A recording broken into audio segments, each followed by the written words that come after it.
Whitehall 1212. This is Scotland Yard.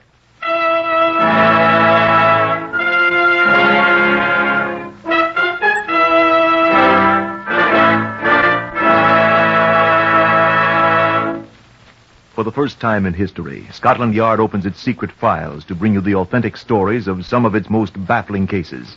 These are the true stories, the unvarnished facts, just as they occurred, reenacted for you by an all-British cast. Only the names of the participants have for obvious reasons been changed. The stories are presented with the full cooperation of Scotland Yard. Research on Whitehall 1212 is prepared by Percy Hoskins, chief crime reporter for the London Daily Express. The stories for radio are written and directed by Wyllis Cooper. I am Chief Richard Anderson of Scotland Yard. Murder with a gun is not common in Britain, but Anthony de Bruyn was shot to death. I would like you to see the evidence that led us eventually to the murderer. This is Chief Superintendent John Davidson. And you're standing in Scotland Yard's Black Museum, of which I have the honor to be the custodian. Now, while we have certain extremely gruesome objects in these two rooms, many of them are quite innocuous when taken out of context. They're here not as ghoulish exhibits for the morbid, but as examples for study by our people in connection with their jobs. Now, such an exhibit is this one in case number 160277. Now, this is an ordinary cheap raincoat. That's the one. Identical with those worn by thousands of men. Identifying tags of all kinds had been removed. It was completely anonymous. Our people thought it might be an important clue to the identity of the murderer. It seemed impossible. But my good friend, Inspector Anderson here, followed this extremely tenuous clue to the end. Almost to the end, sir. What do you mean, Inspector? I wasn't present when they were hanged, sir.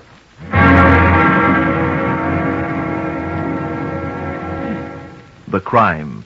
At 10 o'clock of the morning of April 3rd, 1947, Anthony de Bruyn, a young stockbroker's clerk, was walking with his fiancée toward Howard's jewelry shop in Charlotte Street near Tottenham Court Road in London. They were on their way to purchase an engagement ring. Or at least 6 carats, darling. Set in platinum, too. I wish I could afford it, really, though. Whatever it is, I'll love it, Anthony. Well, come on. Let's see what I can afford, shall we? Darling. What's that? Robert! Out of the road, there you go! Out of the road!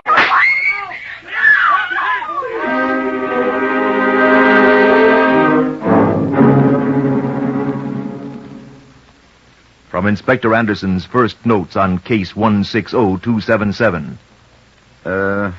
Robbers wore white cloth masks. Faces not seen by anyone at murder scene. Apparently young men. No jewelry taken. De Bruyn only casualty. Shot through head. NB, pathologist extracting bullet for examination. Gun not found. Apparently taken with him by murderer. Girl hysterical, unable to talk coherently. Witnesses to murder unable to identify. Murderer and companion disappeared inside business building at number 14 Charlotte Street. Interview with Thomas Cobley, porter at number 14, by Detective Sergeant John Quinn of Scotland Yard. Oh, I've seen 'em all right, sir. See this knob on me head? One of 'em hit me with a bleeding great pistol as he ran past me, sir. After that, he tried to shoot me, but the thing wouldn't go off. Could you recognize either of them again, Cobley? Oh, that I could, sir. Both of them had their masks hanging about their necks. I've seen their faces all right. I've recognized the one with the mustache anyway, sir. I think. You know how they were dressed? Well, one of them had on a raincoat, sir. The other one, well, I'm afraid I don't remember, sir. But I'd know him again, sir. Interview with Police Constable Roy Harris on point duty near the rear entrance to number 14. Yes, Sergeant. It was them, all right, I'm sure. 2 men answering to Cobbler's description came running out of the rear entrance at 10:07, Sergeant. I saw the one with the moustache. Would you recognize him again, Constable? Oh, I'm sure I would, Sergeant. However, I didn't notice the raincoat. In fact, I'm sure that neither of them wore one. But you would recognize them again, though? Positively, Sergeant. Raincoat or no raincoat. Inspector Anderson of Scotland Yard. We found the raincoat 3 hours later. It had been hastily tucked in a dark corner of the hallway at number 14, through which the men had apparently run. Yes, it was the same coat you saw in the Black Museum a few moments ago. The manufacturer's label had been removed, so had the label of the shop that had sold it. Contained no initials, no marks of any sort. A shabby, shapeless garment that might have been worn by anyone.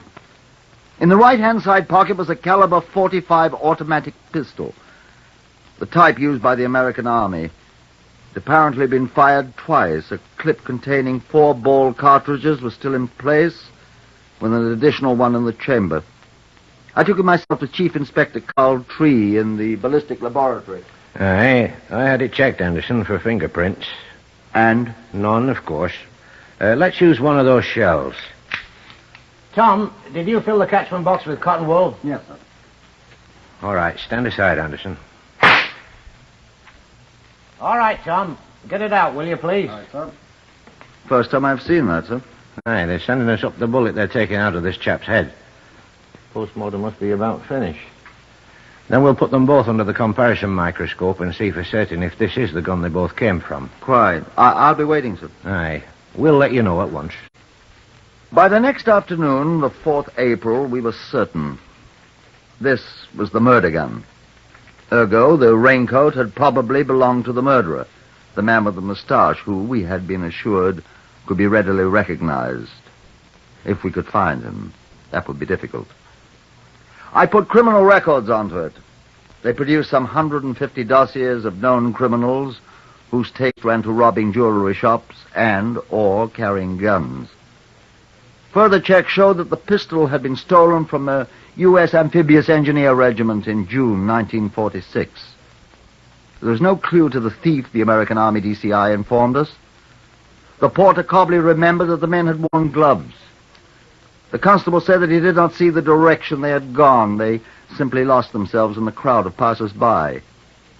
Quinn and I went over the anonymous raincoat again. I haven't been able to discover anything, sir. He's done a good job. Every single identification that's visible to the naked eye's been removed. How do you know? I compared it with my own and Nobby Clark's and yours, sir. All the tags on this one are gone. I wonder if he removed things that aren't visible to the naked eye. You mean things you might find with ultraviolet or infrared light, sir? I was thinking of something else. What, sir? Give me a razor blade, Quinn. You're going to rip the coat apart? I was lucky. The first cut I made. The seam where the left sleeve was attached to the coat itself revealed a tiny stamped paper tag sewed inside the lining. It was a kind of manufacturer's stock tag. Photographs were quickly made, circulated to every manufacturer of raincoats in the country. That took a week, but a firm in Leeds identified it at once as one of theirs. The coats, they said, bearing that stock number, had been sold to shops in southeast London, either Deptford or Bermondsey. Well, thank heaven for forgers, Quinn, I said. That I don't get, sir. Look, A, people forge clothing coupons. Yes, sir. B, when you buy clothing at any store in London, the shopkeeper puts down the number of the coupon book, what you've bought, and your name. Why, that's right, sir. Go and find me the names of the people who bought these coats, Quinn, my lad.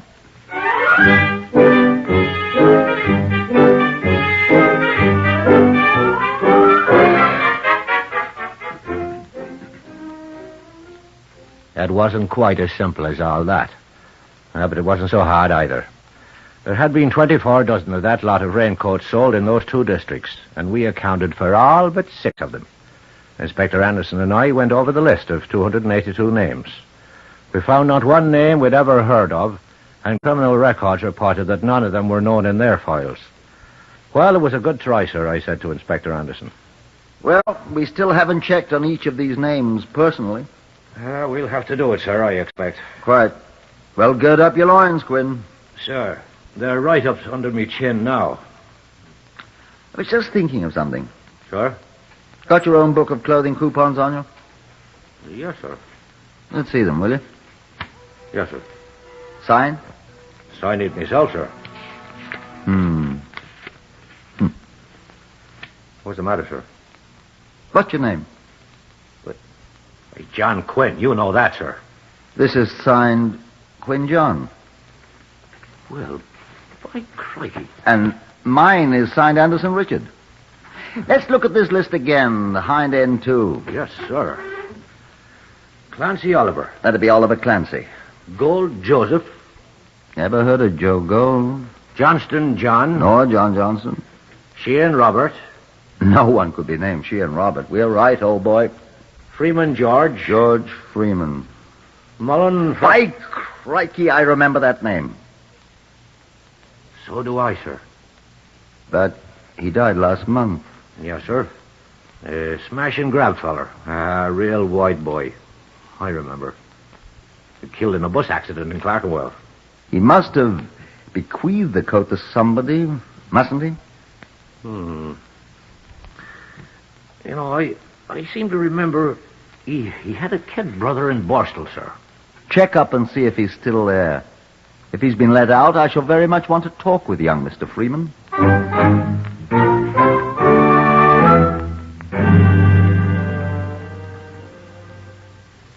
In the room in Clerkenwell where George Freeman had lived prior to his untimely death, Sergeant Quinn found the younger brother Arthur, who had been released from Borstal Reformatory only a few weeks before. He was quite willing to accompany the sergeant to Scotland Yard, where Inspector Anderson interviewed him. Sit down, Freeman. Don't mind if I do. We found your raincoat, Freeman. Did you? Yes. Who had it? What? I lent it to a fella. Who? I'm not a copper's mark, Mr. Inspector. You lent it to someone, then? Yes. Listen, what do you want of me? We want some people to see you. What about? Oh, a little affair up Tottenham Court Roadway. Oh, that fellow got murdered. Right.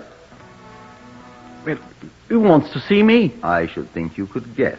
Oh, do no good, I wasn't there. That you can prove, no doubt. Oh, I've got an alibi. I'll be glad to hear about it. I'll tell you when the time comes. I've got it all right. I expected you would have one. How did you know it was my raincoat? It was your brother's, wasn't it? You're pretty smart. Thank you. But not as smart as you think, Mr. Inspector. Have you any objection to appearing at an identification parade? Me? Other people going to appear with me? Of course. Same size as me? Mm-hmm. Same build? So forth? Naturally. Well, If you're afraid you'll be identified, Freeman... Nobody'll identify me. Well, in that case, I shouldn't think you'd object. I'm not objecting. Well, then. I just don't want to be framed. You needn't worry about that. Take it or leave it, Freeman. Heads you win, tails I lose, eh? If I won't do it, you'll lock me up and... I'll arrest you on very definite suspicion, yes. And if I do, you'll contrive some way to point me out to these... Look here, Freeman, I'm trying to be fair. Oh. I won't even go in the room where they're having the identification parade. Huh? You'll leave me go as soon as it's over? If you're not identified, yes. Nobody'll identify me. All right. All right, then. I'm not afraid. Sergeant Quinn. Yes, sir. Quinn, this gentleman's for the identification parade. Will you show him the way, please? Oh, yes, sir. Will you come with me, please, sir? Lead the way, my good man. Thank you.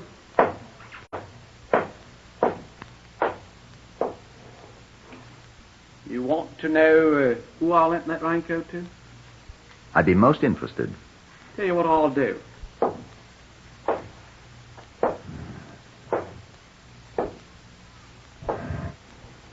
I got an idea that raincoat was found somewhere near that Charlotte Street place. Is that right? Was it? Yes. You'd like to know who it was that lost it, eh? I'm not going to bargain with you, Freeman. I just want to be bloody sure I'm not being framed. When I walk out of that identification parade without being fingered by anybody, then I'll tell you who I lent it to. Thank you. Are you ready, sir? In a moment, my good man. That's a promise.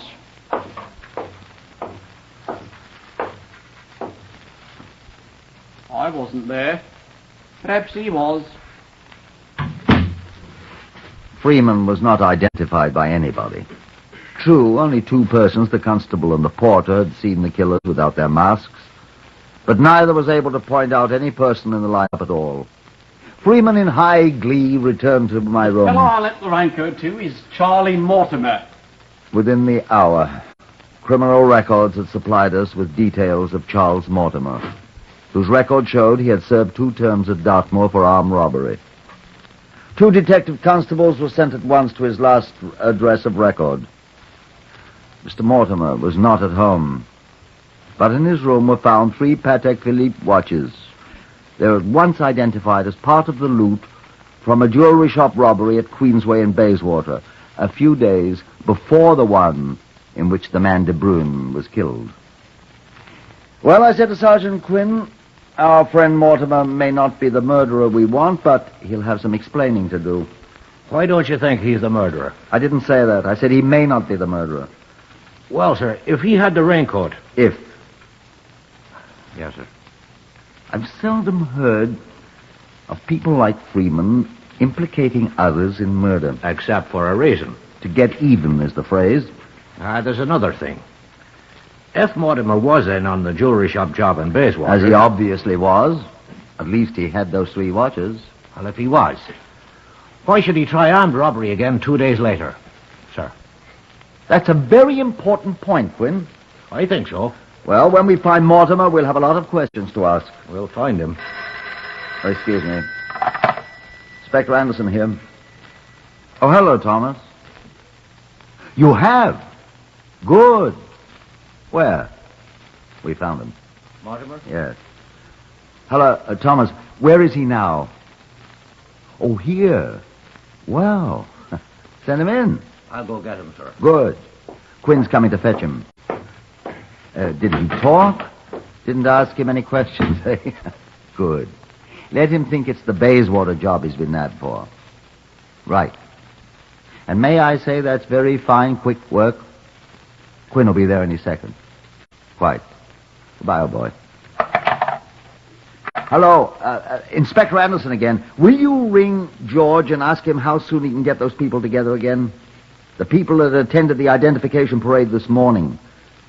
The ones on the Charlotte Street murder case. What's the number? 160277. Thank you. Ask him to let me know as soon as he can, will you? Thank you. What is it the Americans say? We're in business. Sergeant Quinn. This is Mortimer, sir. Go on in. You may sit down, Mortimer. Sit down, Quinn. Thank you, sir. Has he been charged? Yes, sir. Accessory to armed robbery. Warned, of course. Anything I say may be taken down in writing and used as evidence. Ask me no questions, I'll tell you no lies. Let me ask you one, Mortimer. Where's your raincoat? Out there at the desk. I mean the one you borrowed. What did I borrow one for? I've got one. I thought you borrowed one from Arthur Freeman. From Artie Freeman? Now, look here, mister. Artie Freeman's been looking for me ever since that jewelry shop job in Bayswater that your bloody coppers pulled me in for. Do you think he'd lend me anything?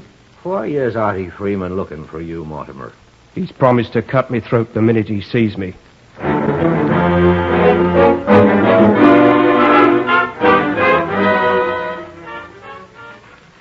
This is how Charles Mortimer explained that somewhat astonishing statement.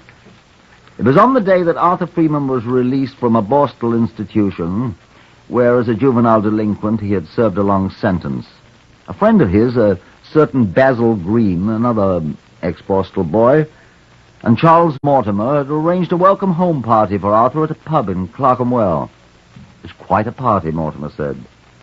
After the other guests had departed, Arthur Freeman and Charles Mortimer sat at a table together and talked. The third man, Green, was asleep on the floor. Welcome home again, Artie, old boy. Welcome home to you, Charlie. Very happy returns. That's right. You a drink. Yeah, after you. Yo. I got here some money. Well, I got 2 half crowns. More than that. I ain't got no more. Maybe Basil's got some. Hey, Basil. Got your money? He's asleep. So he is. Take your foot off his face. Why? Gotta be polite. I'm polite. I need money, I'm stony. Let's go get some. All right. You know where? I know a jewelry shop. Let's go rob it. That's what I mean. Take Basil with us. He's got a gun. I ain't got a gun. I'll borrow Basil's. Where's this jewelry establishment? Huh? Bayswater. Queensway, Bayswater. Listen, you double-cross me, I cut your heart out. Oh, I ain't gonna double-cross you. Better not. I slit your throat, boy. Just don't worry about your pal Charlie Mortimer, old boy. When we do it? What? Rob jewelry shop, kill people in shop, get jewels. I got the place all figured out. Been casing it. Taking sides. That's right. When we'll do it? Tomorrow. Oh, listen, let go. Listen, I'm not kidding about this, Charlie. I ain't had a sixpence of my own for so long. Not a bloody farthing. I gotta have money. Let go! And if I have to kill somebody to get it, that's all right, too. If I gotta kill to get money, I'm the lad'll do it. Look at me, Charlie. And I don't care who I kill. And that goes for you, too, if you cross me up. I'm not you gonna understand? think I'm a crook. Meet me and Basil tomorrow morning at 8 o'clock on the down platform at Bayswater. I'll bring Basil's gun. We're gonna be rich, Clark. That was the way the first robbery began. The first association of Arthur Freeman, Basil Green, and Charles Mortimer. The affair was quite successful from their standpoint, and the three men separated, Mortimer carrying the loot. Mortimer went directly to a receiver of stolen goods and disposed of all but the 3 watches we found in his lodgings. A thoroughly dishonest crook. The rage of Arthur Freeman was terrible to behold when he came to Mortimer's deserted lodgings and found only the 3 watches, Mortimer told us. He told us more. I heard from Basil Green that he raged. Simply raged, sir. Cut me throat from ear to ear, he said. Cut me up in little pieces and feed 'em to me, he promised. I was fair upset. Gentlemen, I never killed nobody. I knowed he'd do what he said because I know the knife he carries. I'll be safe in prison, won't I? Won't I? I'm bloody weary of dodging Artie Freeman. I was just on my way to a boat for South America when your Scotland Yard gentleman picked me up. You saw the tickets. Inspector Anderson sent me to pick up Basil Green and Arthur Freeman. I found Green easily enough, but our chief suspect, Freeman, had disappeared. At an identification parade, Green was quickly identified by those present at the Charlotte Street murder. No one even looked at Mortimer. Green was placed under arrest for complicity in the latter case. Mortimer was tried and convicted for the Bayswater robbery. Green, a rather simple-minded young spiv, decided to make a statement. Yes, sir, of my own free will in the court. Yes, sir, I understand what I say will be used in evidence. Go ahead, Green. Well, sir, will I start? Wherever you like. Well, sir, I was asleep when they planned it. Do you mean when Mortimer and Freeman planned the first robbery? Huh? Yes, sir, that's what I mean. Artie and me and Charlie went to Bayswater and we did that thing. You mean the robbery? Huh? Yes, sir, that's what I mean. Charlie took the stuff we got, and when Artie and me went to find him, he was gone. You know about that, sir. And then Artie got awful mad, and he cursed, and he... What did he say? Well, I couldn't repeat that, sir. There's a lady present. Miss Bellamy will hold her ears. Yes, sir. Well, he threatened Charlie and said he'd cut off Charlie's bloody ears and cut his throat and stab him and murder him. That is Charles Mortimer you're referring to. Huh? Yes, sir, that's what I mean. So, then he said we had to have some money right away. You're now referring to Arthur Freeman? Huh? Yes, sir, that's what I mean. He said he wouldn't give me my gun back, and we'd go and stick up another jewelry store right away, and... I told him I knew a little about this place in Charlotte Street. He said, all right, let's go. We went and looked at it, and the next morning we did it. What did I say now, sir? Whatever you like. Well, sir, we had those masks on. We used that Bayswater. As soon as we went in the place, somebody shouted, and somebody must have pressed a buzzer or something. Artie yelled out. No, he cursed, sir. And we run out, and there was this man, this De Bruyn, or whatever his name was. He was just coming in the door, and he said, stop, and Artie cursed again and shot the man, and we ran. Now, masks was falling down, and we hit a man in the other building. We run right through it and out the back, and Artie took off his raincoat. It used to be his brother George's. He was a very nice fella. You are now referring to George Freeman as a nice fellow. Huh? Yes, sir, that's who I mean. Artie isn't, I mean. Well, Artie swore at the raincoat and said he could be identified by it, and threw it away. That's the way it was, sir. Your statement will be given to you after it's typed. What for, sir? For you to read and sign. Sir, I can't read very good. Well, I know where you can find Artie if you want him, sir. You know where he is? Yes, sir. You'll die when I tell you, sir. Should I tell you, sir? If you like, Green. Well, sir, he's in jail.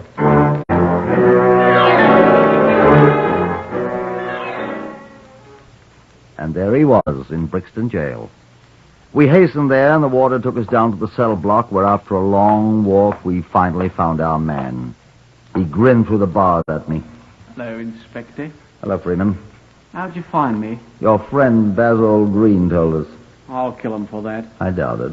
What are you in for, Freeman? Hey, well, I broke a policeman's jaw. I thought they'd send me up for a while for that. By the way, my name's William Patterson in here. Good place to hide out. Not good enough. I got a little bothered about you see. Obviously. You found Charlie Mortimer? Yes? And he talked. At great length. Just as Basil Green did. Unlucky for me. Oh, no.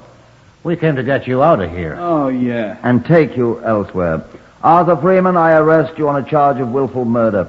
I warn you that anything you say will be taken down in writing and may be used in evidence. Unlock the door, please, Warder.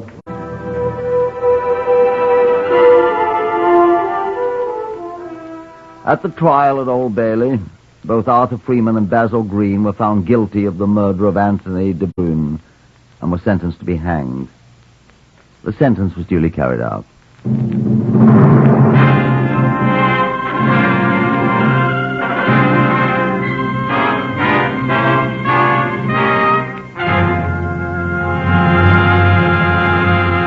You have heard another in the series Whitehall 1212, compiled by special permission from the Spiles of Scotland Yard. Only the names have been changed. Research for Whitehall 1212 is prepared by Percy Hoskins of the London Daily Express. The stories for radio are written and directed by Wyllis Cooper.